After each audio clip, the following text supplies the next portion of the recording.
ನಮಸ್ಕಾರ. ಇವತ್ತು ನಮ್ಮ ಮನೇಲಿ ಸೌತೆ ಬೀಜ ಉಪ್ಪಿಟ್ಟನ್ನು ಮಾಡ್ತಿದ್ದೀವಿ.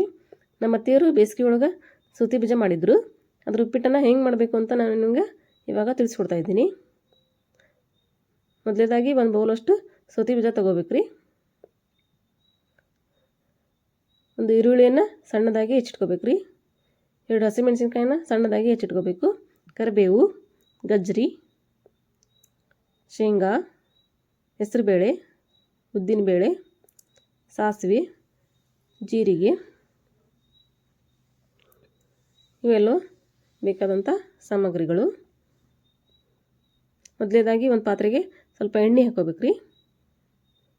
ಸ್ವಲ್ಪ ಶೇಂಗಾ ಹಾಕ್ಕೊಂಡು ಚೆನ್ನಾಗಿ ಫ್ರೈ ಮಾಡ್ಬೇಕ್ರಿ. ನಂತರ ಹೆಸರುಬೇಳೆ ಹಾಕೋಬೇಕ್ರಿ. ನಂತರ ಉದ್ದಿನಬೇಳೆ ಹಾಕೋಬೇಕ್ರಿ. ನಂತರ ಸಾಸಿವೆ, ಜೀರಿಗೆ,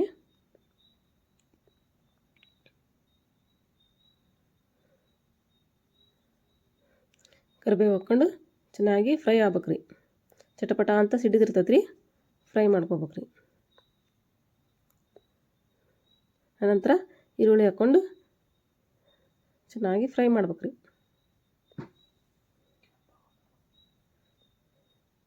ಅನಂತರ ಹಸಿಮೆಣಸಿನ್ಕಾಯಿ ಹಾಕೋಬೇಕ್ರಿ.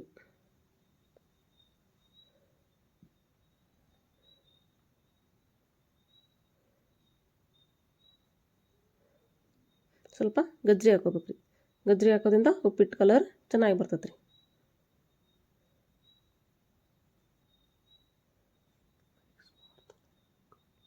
ಸ್ವಲ್ಪ ರುಚಿಗೆ ತಕ್ಕಷ್ಟು ಉಪ್ಪು ಹಾಕ್ಬೇಕ್ರಿ.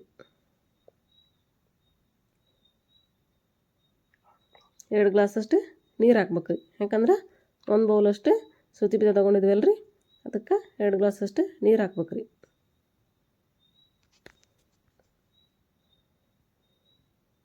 ನೀರು ಹಾಕಿ ಚೆನ್ನಾಗಿ ಕಲಿಸ್ಬೇಕ್ರಿ. ನಂತರ ಸ್ವಲ್ಪ ಸಕ್ಕರೆ ಹಾಕ್ಬೇಕ್ರಿ. ಹಾಕಿ ಮುಚ್ಚಳ ಮುಚ್ಚಬೇಕ್ರಿ. ನೀರು ಕುದಿಯಾಕತ್ತೈತೆ ನೋಡ್ರಿ. ಕುದಿಯುವಾಗ ಲೋ ಫ್ಲೇಮಲ್ಲಿ ಇಟ್ಕೊಂಡು ಸ್ವಲ್ಪ ಸೌತೆ ಬೀಜ ಹಾಕಿ ಮಿಕ್ಸ್ ಮಾಡ್ತಾ ಇರ್ಬೇಕ್ರಿ. ಅಂದ್ರೆ ಗಂಟಾಗಲ್ರಿ.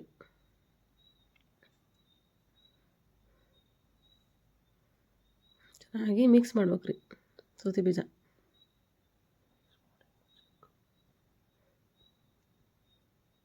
ಮಿಕ್ಸ್ ಮಾಡಿ ಒಂದು ಸ್ವಲ್ಪ ಹೊತ್ತು ಮುಚ್ಚಳ ಮುಚ್ಚಬೇಕ್ರಿ.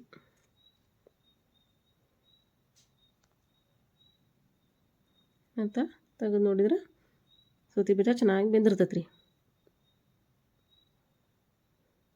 ಪ್ಲೇಟ್ಗೆ ಸರ್ವ್ ಮಾಡಿಕೊಂಡು